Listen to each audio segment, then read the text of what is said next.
Bayonetta is a franchise that generally has had rather uninteresting worlds.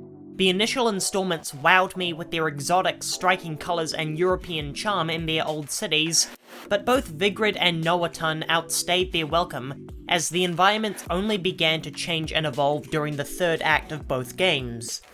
Bayonetta 3 doesn't suffer from this problem at all.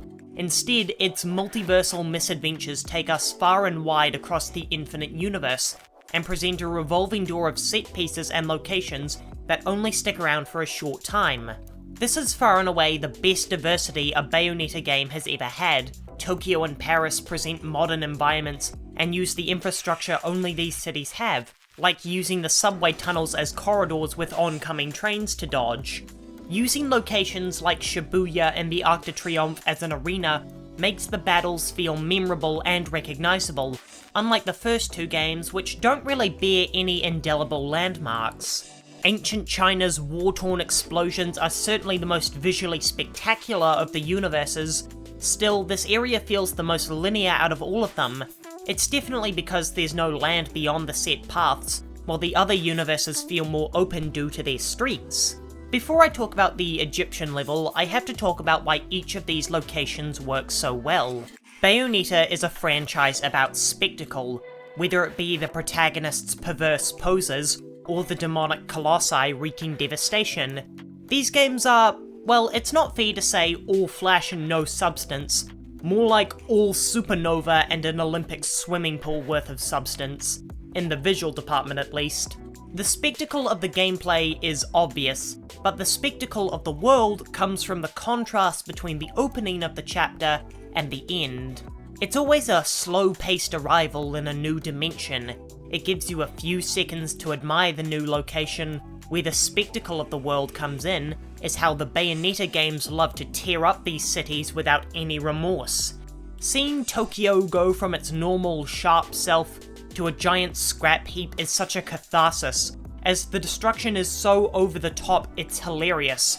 I mean, for God's sakes, an entire tidal wave hits New York, and in any other game, that would be a huge event, but the characters in Bayonetta don't seem to care at all, which makes it funnier. The point I'm trying to get at is that what's fun about arriving in a new town in a Bayonetta game is watching the place be destroyed in the most over-the-top way you or I could conceive. This brings us back to Egypt, where there's nothing to destroy, just a huge empty environment to beat up homunculi in. I'm honestly shocked this idea wasn't cut. It's so limiting. When you look at Paris and see the carnage wrought throughout the city, with the streets literally being torn up, you wonder why the developers set a fifth of their game in a place with nothing to destroy. None of the climaxes the franchise is famous for incorporate any part of the environment, and the whole level just feels uninteresting and bland. I'm not sure why 3 levels were set in the most barren, dull place on Earth for a game as flashy as this. Well, to be fair, this isn't Earth. At least not our Earth, which raises probably my biggest problem with Bayonetta 3's world. And I know I'm gonna sound crazy saying this, but the lack of wild ideas. I mean, for a game where you can surf along skyscrapers, riding on the back of Demon Godzilla, I'm somewhat astounded at how tame the developer's idea for the multiverse was. You know that background image you see when a new homunculus is introduced? I assumed the game was spoiling the Alphaverse for us, and that's where the final 2 chapters would take place. Instead, the Alphaverse is just one arena in the sky, and what's set up as a multiversal tour could have been a world tour with a pit stop at Time Travel Station. Where's the bizarre stuff? Where's the dinosaur universe? Where's the talking forest universe? I'm not saying those are good ideas or even ideas I'd want. I'm just surprised that, for what's all intents and purposes one of the most batshit crazy franchises of the last 15 years, uses a concept as wild as the multiverse so tamely. A part of Bayonetta 3 that I do have nothing but praise for is the fight choreography and the cutscenes. Many would complain that they don't want to watch cool things in a game, they want to do them, but that invites room for error. For example, when I was swinging around a destroyed Tokyo as the Spider Demon, I fell and the segment lost all of its momentum.